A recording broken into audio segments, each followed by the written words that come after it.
नमस्कार, स्वागत है आपका 4 टीवी न्यूज पर। मैं हूं आपके साथ जूही सिंह। बुलेटिन की शुरुआत करते हैं। 11वें अंतर्राष्ट्रीय योग दिवस के अवसर पर केंद्रीय मंत्री धर्मेंद्र प्रधान ने प्रधानमंत्री नरेंद्र मोदी के संदेश को याद करते हुए कहा कि पीएम मोदी ने आंध्र प्रदेश से पूरी दुनिया को योग का महत्व समझाया है और भारत की परंपरा और ज्ञान को वैश्विक स्तर पर स्वीकार करवाया है। धर्मेंद्र प्रधान ने कहा कि योग केवल एक अभ्यास नहीं बल्कि जीवन की शैली होनी चाहिए। समाज के हर वर्ग के लोग योग को अपनी दिनचर्या में शामिल करें ताकि शारीरिक और मानसिक स्वास्थ्य बेहतर हो सके। साथ ही उन्होंने योग के माध्यम से स्वस्थ जीवन जीने का आह्वान करते हुए कहा कि यह हमें न केवल शारीरिक बल देता है बल्कि मानसिक शांति और सामाजिक समरसता भी प्रदान करता है। और इस मौके पर संबलपुर समेत पूरे राज्य में योग कार्यक्रम आयोजित किए गए जिनमें बड़ी संख्या में लोगों ने हिस्सा लिया।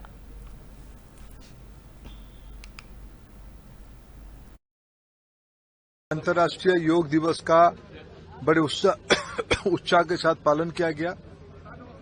आंध्र प्रदेश की विशाखापट्टनम शहर में माननीय प्रधानमंत्री दुनिया को संबोधित किए। हम लोग भी यहीं बैठ के मां समलेश्वरी की चरण के पास महानदी के इस तट में बैठ के हम लोगों ने उनकी मार्गदर्शन को सुना, उनकी बौद्धि को सुना। उन्होंने आज एक महत्वपूर्ण वार्ता दिया है। विश्व समुदाय ने भारत की ज्ञान परंपरा को मान्यता दिया है। इस परंपरा की एक प्रमुख दिशा है, प्रमुख वार्ता है मी टू वी, मैं से समूह तक, स्व से समूह तक की वार्ता बहुत ही प्रेरक है। आज हम लोग संबलपुर में अंतर्राष्ट्रीय योगा दिवस को मनाएं। हजारों की संख्या में विभिन्न स्वयंसेवी संगठन, विभिन्न व्यवस्था के लोग, नागरिक, विशेष करके युवा, महिला, स्कूली। और बढ़ते आगे, जम्मू कश्मीर के उपराज्यपाल मनोज सिन्हा ने 11वें अंतर्राष्ट्रीय योग दिवस के अवसर पर योग प्रेमियों के साथ मिलकर योगाभ्यास किया। साथ ही उन्होंने सामान्य योग प्रोटोकॉल के मुताबिक आसन कर भागीदारी भी दिखाई। और इस दौरान उपराज्यपाल ने योग के महत्व पर प्रकाश डालते हुए कहा कि आज की तेज रफ्तार जिंदगी में योग तनाव को कम करने और जीवन की गुणवत्ता बढ़ाने का सबसे कारगर जरिया है। और इस साल की थीम एक पृथ्वी एक स्वास्थ्य के लिए योग को उन्होंने मानवता की सेहत के लिए समग्र दृष्टिकोण बताया। और उन्होंने योग को भारत की प्राचीन परंपरा बताते हुए इसे मानसिक, शारीरिक और आध्यात्मिक संतुलन का मूल स्तंभ भी कहा है।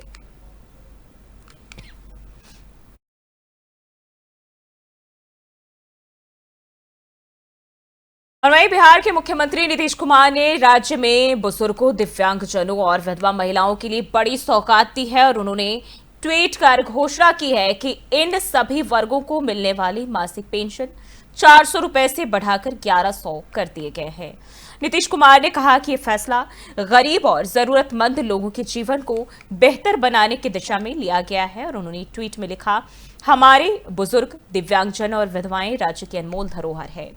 उनकी सुरक्षा और सम्मान के लिए पेंशन राशि बढ़ाना हमारी प्राथमिकता है। और इस पेंशन वृद्धि से लाभार्थियों को आर्थिक सहायता में काफी बढ़ोतरी होगी, जिससे उनकी रोजमर्रा की जरूरतें बेहतर ढंग से पूरी हो सकेंगी। और ये योजना राज्य सरकार की सामाजिक न्याय और समावेशी विकास की प्रतिबद्धता को दिखाती है।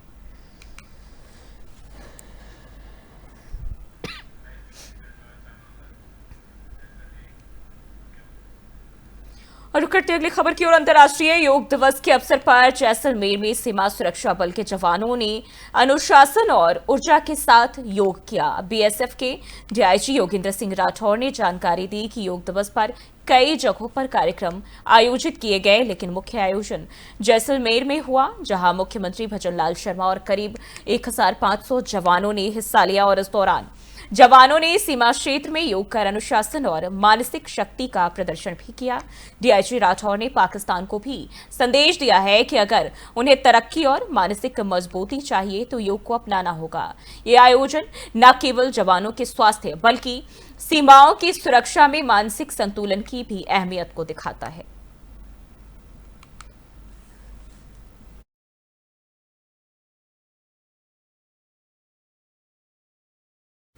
और वहीं उत्तराखंड की ग्रीष्मकालीन राजधानी गैरसैंण में 11वें अंतर्राष्ट्रीय योग दिवस ऐतिहासिक बन गया। मुख्यमंत्री पुष्कर सिंह धामी ने भराड़ीसैंण विधानसभा परिसर में 800 से अधिक लोगों के साथ सामूहिक योग किया और इसे मन से राज्य की नई योग नीति का शुभारंभ भी किया। इस मौके पर देश विदेश के प्रतिनिधियों समेत कैबिनेट मंत्री डॉक्टर धन सिंह रावत और अन्य जनप्रतिनिधि मौजूद रहे। मुख्यमंत्री ने कहा कि यह नीति उत्तराखंड को वैश्विक योग और आयुष केंद्र के रूप में स्थापित करने की दिशा में एक मजबूत कदम है।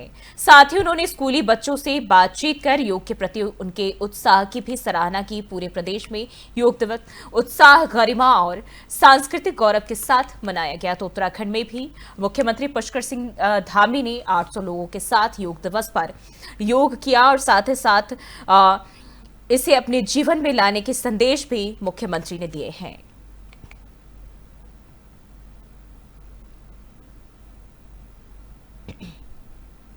अंतर्राष्ट्रीय योग दिवस के हमारे 10 साल पूरे हो गए, 11वें साल चल रहा है। इस अवसर पर सभी को अंतर्राष्ट्रीय योग दिवस की सबको बधाई देता हूं। उसी कड़ी में हमारी ये ग्रीष्मकालीन राजधानी भराड़ीसैंण गैरसैंण में भी आज पूज्य स्वामी भारत भूषण जी की उपस्थिति में और आज 8 राज्यों के राजदूत प्रतिनिधियों के डेलीगेट्स के उपस्थिति में यहाँ पर योग किया गया। निश्चित रूप से आज के इस योगाभ्यास से, अंतर्राष्ट्रीय योग दिवस के योगाभ्यास के दिन भराड़ीसैंण गैरसैंण से पूरे उत्तराखंड का, पूरी दुनिया के अंदर वैश्विक एक संदेश गया है कि हमारे यहाँ योग और आयुष के क्षेत्र में, जो योग और आयुष की भूमि हमारी भूमि है, ये अनेक संभावनाओं के द्वार खोलेगी। अनेक राज्यों के अनेक देशों के जो प्रतिनिधि यहाँ आए हुए हैं, उनके साथ हमारे विभिन्न विभागों के अधिकारीगण भी चर्चा करेंगे। इनके साथ मिलकर हम पर्यटन के क्षेत्र में, उद्योग के क्षेत्र में, शिक्षा के क्षेत्र में, वेलनेस के क्षेत्र में अनेक साझा कार्यक्रम चलाएंगे। वहीं उत्तराखंड में 11वें अंतर्राष्ट्रीय योग दिवस के मौके पर जहां गैरसैंण में भव्य आयोजन हुआ, वहीं अब प्रदेश सरकार निवेश बढ़ाने की दिशा में गंभीर दिख रही है। हरिद्वार में मुख्यमंत्री पुष्कर सिंह धामी 8 देशों के राजनयिक प्रतिनिधियों के साथ महत्वपूर्ण बैठक करने जा रहे हैं और इसी बैठक में पर्यटन, उद्योग, कृषि और आयुष विभाग के अधिकारी भी शामिल होंगे। आयुष विभाग के अपर सचिव डॉक्टर विजय कुमार जोगदंडे ने बताया कि बैठक में उत्तराखंड में निवेश की संभावनाओं को साझा किया जाएगा और सभी प्रतिनिधियों से राज्य में निवेश को लेकर आग्रह भी किया जाएगा। बैठक प्रदेश के विकास और वैश्विक साझेदारी की दिशा में अहम कदम मानी जा रही है।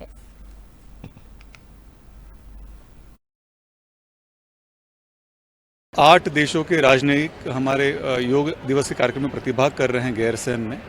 गैरसैंण के कार्यक्रम के पश्चात हरिद्वार में इन सभी 8 देशों के प्रतिनिधियों के साथ निवेश को लेकर चर्चा किया जाएगा, जिसमें उद्योग विभाग, कृषि, पर्यटन और आयुष विभाग साथ मिलकर अपने विभाग की जानकारी साझा करेगा और अंतर्राष्ट्रीय स्तर पर प्रदेश में निवेश को बढ़ाने के लिए अनुरोध किया जाएगा। 8 देशों के राजनयिक हमारे योग दिवस। और मसूरी में अंतर्राष्ट्रीय योग बड़े ही उत्साह और भागीदारी के साथ मनाया गया। शहर के अलग अलग जगहों पर आयोजित योग सत्रों में स्थानीय लोगों, स्कूली छात्रों, युवाओं और पर्यटकों ने पूरे उत्साह के साथ हिस्सा लिया। इस कार्यक्रम में बाल संरक्षण आयोग के अध्यक्ष डॉक्टर गीता खन्ना, भाजपा युवा मोर्चा के राष्ट्रीय उपाध्यक्ष नेहा जोशी और नगर पालिका अध्यक्ष मीरा सकलानी ने भी सक्रिय सहभागिता दिखाई। योगाभ्यास में प्राणायाम, ध्यान और अलग अलग योगासन शामिल रहे। वहीं इस दौरान लोगों ने प्रधानमंत्री नरेंद्र मोदी के पहल की सराहना करते हुए उन्हें योग को वैश्विक मंच पर स्थापित करने के लिए उन्हें शुभकामनाएं दी। कार्यक्रम का उद्देश्य लोगों को मानसिक और शारीरिक स्वास्थ्य के प्रति जागरूक करना और स्वस्थ जीवन शैली को प्रोत्साहित करना रहा।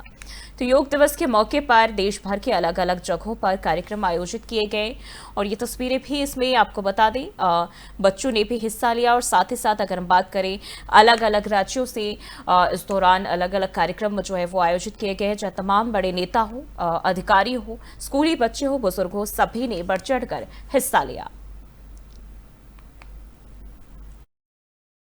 सबसे पहले तो हम अपने प्रधानमंत्री जी का धन्यवाद देते हैं कि उन्होंने हमारी इस भारतीय पद्धति को विश्व में ऐसा स्थान दिलाया और योग हमें याद दिलाता है, एक चिकित्सक होने के नाते भी मैं बताना चाहूँगी कि प्रिवेंटिव और promotive health, total health, holistic health जैसी बातें अब WHO ने या योग तो हमारी पुरानी भी स्वास्थ्य परंपरा रही है और मोदी जी ने ये एक अंतर्राष्ट्रीय पहचान योग को दी है और तब से लेकर के अभी सबसे पहले तो मैं सभी को अंतर्राष्ट्रीय योग दिवस की बहुत शुभकामनाएं दूंगी और मुख्यमंत्री पुष्कर सिंह धामी ने हाल ही में भराड़ीसैंण स्थित विधानसभा परिसर में पौधारोपण भी किया और इस पर्यावरण संवर्धन गतिविधि के जरिए उन्होंने पर्यावरण संरक्षण और हरियाली बढ़ाने का संदेश भी दिया। इस अवसर पर मुख्यमंत्री ने कहा कि पेड़ लगाना न केवल प्रकृति की सुरक्षा करना है बल्कि आने वाली पीढ़ियों के लिए भी स्वच्छ और स्वस्थ वातावरण देना है और उन्होंने सभी लोगों से अपील की कि पौधारोपण करें और साथ ही साथ पर्यावरण के प्रति जागरूक रहने की भी अपील की है। यह कदम राज्य सरकार के पर्यावरण संरक्षण और हरित भारत अभियान के तहत महत्वपूर्ण माना जा रहा है। तो मुख्यमंत्री पुष्कर सिंह धामी ने जो है पौधारोपण कर लोगों से पर्यावरण को स्वच्छ और स्वास्थ्य के अनुकूल बनाने की अपील की और तस्वीरें भी सामने आई जब सीएम धामी ने पौधारोपण किया।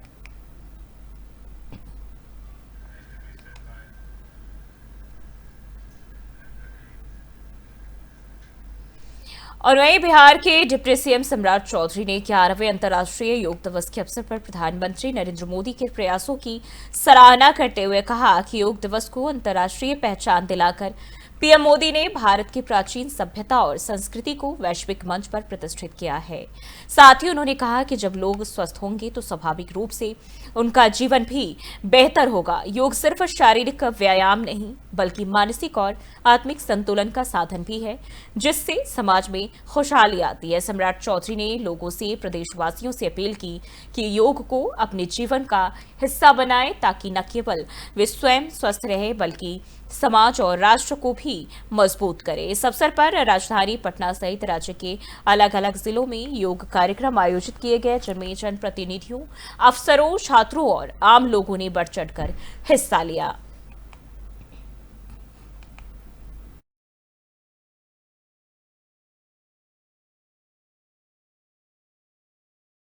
और 11वें अंतर्राष्ट्रीय योग दिवस के अवसर पर भू बैकुंठ और श्री बद्रीनाथ और देश के पहले ऋतु प्रवासी बायो व्रेट टूरिज्म विलेज माड़ा में योग की अलौकिक छटा देखने को मिली।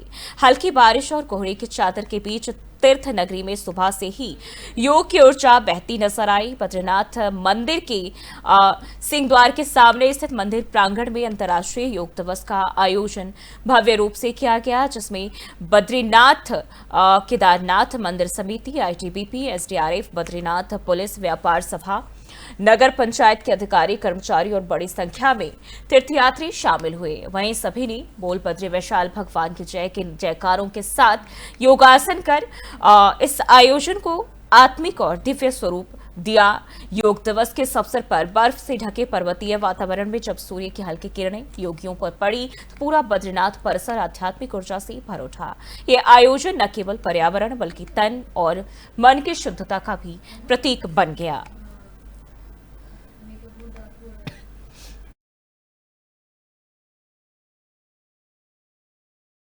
बढ़ते आगे, मुंबई के गोरेगांव पूर्व स्थित दादा साहेब फाल्के चित्रनगरी में अंतर्राष्ट्रीय योग दिवस पर खास आयोजन देखने को मिला। राज्य के मंत्री आशीष शेलार ने यहां सेलिब्रिटी योगा कार्यक्रम का आयोजन किया जिसमें कई फिल्मी सितारों के साथ आम लोगों ने भी बढ़ चढ़कर हिस्सा लिया। योगाभ्यास के दौरान मंत्री शेलार ने कहा कि योग किसी एक वर्ग या व्यवसाय तक सीमित नहीं है, चाहे व्यक्ति किसी भी पेशे से जुड़ा हो, योग सभी के लिए जरूरी है। इस आयोजन ने योग को लेकर जागरूकता बढ़ाई और स्वस्थ जीवन शैली अपनाने का संदेश भी दिया है। देखिए, मैं कोई किसी को एडवाइस करूं इस क्षमता में नहीं हूं, लेकिन जो मेरा ज्ञान इसमें है उस आधार पर मैं जरूर कह सकता हूं कि राजनीतिक जीवन हो, व्यक्तिगत जीवन हो, व्यावसायिक जीवन हो, पारिवारिक जीवन हो, आध्यात्मिक यात्रा हो, परमार्थिक जीवन हो, योग विद्या का लाभ सभी प्रकार के जीवन जीने वाले व्यक्ति को होगा और उस पर मेरा भरोसा है। राजनीतिक जीवन में जो नेतृत्व में है उन सभी ने आत्मचिंतन करे और मुंबई के नेशनल पार्क स्थित कनेरी गुफा में केंद्रीय मंत्री और उत्तर मुंबई के सांसद पीयूष गोयल ने 11वें अंतर्राष्ट्रीय योग दिवस के अवसर पर योगाभ्यास किया। इस मौके पर बड़ी संख्या में स्थानीय लोग और कार्यकर्ता उनके साथ जुड़े। कार्यक्रम के दौरान पीयूष गोयल ने प्रधानमंत्री नरेंद्र मोदी के नेतृत्व की सराहना करते हुए कहा कि आज योग पूरे विश्व में घर घर तक पहुंच चुका है और ये भारत के लिए गौरव की बात है। उन्होंने बताया कि 175 देशों के बात करें तो भारत के योग प्रस्ताव को समर्थन देना और एक ऐतिहासिक उपलब्धि से कह सकते हैं। वही योग के माध्यम से भारत ने विश्व में एक सकारात्मक पहचान बनाई है। आज 11वां अंतर्राष्ट्रीय योग दिवस, एक दशक 10 वर्ष योग के सफल प्रयोग का पूरे विश्व में जो आज प्रधानमंत्री नरेंद्र मोदी जी के नेतृत्व में योग घर घर तक, शहर शहर तक पहुंचा है, ये हम सबके लिए बड़े आनंद की बात है। हम सबके लिए गौरव की बात है कि प्रधानमंत्री मोदी जी के नेतृत्व में भारत का पुरातन, भारत का अपना देन योग आज विश्व के स्वास्थ्य की चिंता करता है। योग दिवस पर हम आज पूरे विश्व को संदेश दे रहे हैं कि भारत के पास जो ताकत है, भारत के पास जो अपनी खुद की संस्कृति है, भारत एक प्रकार से पूरे विश्व को नई ऊंचाइयों तक लेके जाने का एक इंजन ऑफ ग्रोथ बना है। पूरा विश्व की नजर आज प्रधानमंत्री मोदी जी और भारत पर। आज 11वां अंतर्राष्ट्रीय योग दिवस, एक दशक 10 वर्ष योग के सफल प्रयोग का पूरे विश्व में जो आज प्रधानमंत्री नरेंद्र मोदी जी के नेतृत्व में योग घर घर तक, शहर शहर तक पहुंचा है, ये हम सबके लिए बड़े आनंद की बात है। हम सबके लिए गौरव की बात है कि प्रधानमंत्री मोदी जी के नेतृत्व में भारत का पुरातन, भारत का अपना देन योग आज। वहीं महाराष्ट्र के हिंगोली में बोगस खाद बेचने की शिकायतों पर कृषि विभाग ने बड़ी कार्रवाई की है। शहर के गोदावरी कृषि केंद्र पर छापेमारी के दौरान भारी मात्रा में नकली खाद और मिलावट पाया गया, जिसे तत्काल सील कर दिया गया। दुकानदार के खिलाफ पुलिस में मामला दर्ज किया गया है और इस कार्रवाई की खबर मिलते ही गुस्साए किसान कृषि विभाग कार्यालय पहुंच गए और प्रतीकात्मक विरोध में अधिकारियों को पैसों का हार भी पहनाया। किसानों का आरोप है कि सिर्फ दुकानदार ही नहीं बल्कि भ्रष्ट अधिकारियों पर भी कार्रवाई होनी चाहिए। और बारिश के चलते बुआई का समय होने के बावजूद खाद और बीज की किल्लत से किसान पहले ही परेशान थे और अब वे ठोस कार्रवाई की मांग कर रहे हैं। हम यहाँ कृषि विभाग कार्यालय में ये जो पैसे लेके आए हैं, महाराष्ट्र के कृषि मंत्री ने कहा था कि जो महाराष्ट्र के जो किसान हैं उनको ना खाद की कमी होगी, ना बियाना की कमी होगी, मगर हिंगोली जिला उसमें अपवाद है। हिंगोली जिले में डीएपी का एक भी थैला किसान को मिल रहा नहीं और जो यहाँ के व्यापारी है वो अवैध रीति से वो स्टॉक करके रख रहे। कल कृषि विभाग ने कार्रवाई की, उसमें सैकड़ों यहाँ के डीएपी के थैले इन्होंने जब्त किए, मगर ये कार्रवाई कुछ दिनों पहले होनी चाहिए थी। जो कि किसान ने अपने खेत में बियाना बोया है और किसान को किसी भी दुकान पे गए तो वहां व्यापारी डीएपी के थैले दे रहे नहीं थे। आज सवाल ये है कि ये जो कृषि विभाग है उनके कुछ जो अधिकारी है, व्यापारी और इनका संगनमत चालू है। इन्हों व्यापारी के पास से पैसे लेते और कुछ कार्य। और पहलगाम हमले के बाद भारत में अवैध रूप से रह रहे बांग्लादेशी नागरिकों को लेकर एक बार फिर से बहस तेज हो गई है। देश के अलग अलग राज्यों में पकड़े गए बांग्लादेशी घुसपैठियों के बड़े जत्थे को वापस बांग्लादेश भेजा गया। आंकड़ों की माने तो अभी तक 500 से अधिक घुसपैठियों को उनके घर भेजा गया है। ये रिपोर्ट देखिए। भारत में आंतरिक असुरक्षा को देखते हुए भारत सरकार ने अवैध रूप से देश में आए घुसपैठियों को देश से बाहर भेजने का काम शुरू कर दिया है। करीब 500 से अधिक घुसपैठियों को वापस भेजने का काम किया गया है। इन्हें देश के अलग अलग राज्यों से गिरफ्तार किया गया है। दरअसल बांग्लादेश और भारत के बीच लगभग 4096 किलोमीटर लंबी सीमा है, जो कई स्थानों पर खुली है और असुरक्षित है। यह भूगोल अवैध रूप से भारत में प्रवेश को आसान बना देता है। आर्थिक कारण, रोजगार की तलाश, राजनीतिक उत्पीड़न और कभी कभी देश को अशांत करने के मकसद से दूसरे देश के लोग बड़ी संख्या में भारत की ओर रुख करते हैं। कई लोग सीमावर्ती राज्यों जैसे पश्चिम बंगाल, असम, त्रिपुरा में प्रवेश करते हैं, जबकि कुछ आगे बढ़कर महाराष्ट्र, दिल्ली और राजस्थान तक पहुंच जाते हैं। आपको बता दें कि यह मुद्दा आज का नहीं है, बहुत पहले से चला आ रहा है, लेकिन इस पर आज तक सख्त कदम नहीं उठाया जा सका है। सिर्फ राजनीतिक रोटियां सेकी गई हैं। लेकिन पहलगाम घटना के बाद जब लगा कि नहीं, देश को इससे असुरक्षा है, तब सरकार जागी है और इस दिशा में कार्रवाई की जा रही है। क्योंकि इंटेलिजेंस रिपोर्ट्स के अनुसार एक बार भारत में प्रवेश करने के बाद अवैध घुसपैठिए स्थानीय नेटवर्क की मदद से फर्जी पहचान पत्र जैसे आधार कार्ड, वोटर आईडी और राशन कार्ड हासिल कर लेते हैं। कई बार इन्हें धार्मिक या सामाजिक संगठनों से मदद मिलती है। कुछ रिपोर्टों में यह भी कहा गया है कि ये लोग मदरसों में आश्रय पाते हैं, जहां से उनकी पहचान छिपाने में मदद की जाती है। इस रिपोर्ट के आधार पर ही बीते वर्ष वर्तमान में स्वास्थ्य मंत्री जेपी नड्डा ने कहा था कि बांग्लादेशी घुसपैठिए यहां आते हैं और मदरसे में ठहरते हैं और उनका आधार कार्ड और वोटर आईडी बनते हैं और फिर उनको जमीन दिलाने का काम किया जाता है। अभी एक रिपोर्ट आई है, ये इंटेलिजेंस की रिपोर्ट, ये मैं पत्रकार भाइयों को दे दूंगा। ये इंटेलिजेंस की रिपोर्ट, इसमें लिखा गया है कि बांग्लादेश के घुसपैठिए आते हैं, मदरसों में ठहरते हैं और मदरसों में ठहर करके उनके लिए आधार कार्ड बनता है, उनका वोटर आईडी बनता है, उनको गैस का कनेक्शन दिया जाता है, उनको राशन कार्ड बनता है और फिर उनको जमीन दिलाने का काम हेमंत सोरेन की सरकार करती है। इस तरीके का काम कर रहे हैं। बोलो, ऐसी सरकार को रहने देना है क्या? रहने देना है क्या? ये विद्रोह सिर्फ लंबोदर जी का सवाल नहीं है, ये बीजेपी का सवाल नहीं है, ये आजसू का सवाल नहीं है, ये सवाल झारखंड के अस्तित्व का है और झारखंड के हमारे भाई और बहनों का अस्तित्व का सवाल है। वहीं इस मामले को लेकर महाराष्ट्र के मंत्री नीतीश राणे ने हाल ही में इस मुद्दे पर तीखी प्रतिक्रिया दी है। उन्होंने कहा है कि there was an incident few days back where these people had, Bangladeshi people had come and raised their hands on a local fisherman. We are absolutely very clear that there are central government and the state government, we are very clear that there we will not allow any Bangladeshi and Rohingya Muslim. इसके चुनौतियां और समाधान की अगर बात करें तो आपको बता दें कि अवैध घुसपैठ केवल एक सुरक्षा मुद्दा नहीं है, बल्कि एक मानवीय और प्रशासनिक चुनौती भी है।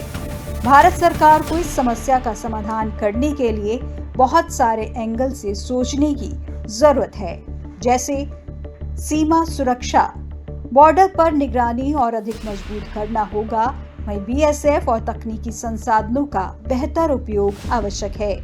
डिजिटल पहचान प्रणाली, आधार जैसी प्रणालियों को और अधिक सुरक्षित बनाना होगा ताकि फर्जी दस्तावेज तैयार करना आसान न हो। स्थानीय सहयोग, स्थानीय प्रशासन को सख्ती से निर्देश देने होंगे कि फर्जी दस्तावेज जारी करने वाले नेटवर्क की पहचान कर कार्रवाई की जाए। कूटनीतिक संवाद, सबसे महत्वपूर्ण है कि कूटनीतिक संवाद, भारत और बांग्लादेश के बीच संवाद को बढ़ावा देना होगा ताकि दोनों देश मिलकर इस समस्या का हल निकाल सकें। क्योंकि भारत एक विशाल और विविधतापूर्ण देश है जहां विभिन्न जातियों, धर्मों और भाषाओं के लोग मिलकर रहते हैं, लेकिन इस सहिष्णुता का दुरुपयोग करके अवैध रूप से भारत में बसना न केवल देश की संप्रभुता के लिए खतरा है, बल्कि सामाजिक और आर्थिक ढांचे को भी प्रभावित करता है। यह आवश्यक है कि सरकार और नागरिक दोनों मिलकर इस समस्या से निपटे, ना तो नफरत फैलाएं और ना ही कानून का उल्लंघन। फिलहाल के लिए बुलेटिन बस इतना ही। देश और दुनिया की तमाम खबरों के लिए देखते रहिए 4 TV न्यूज़।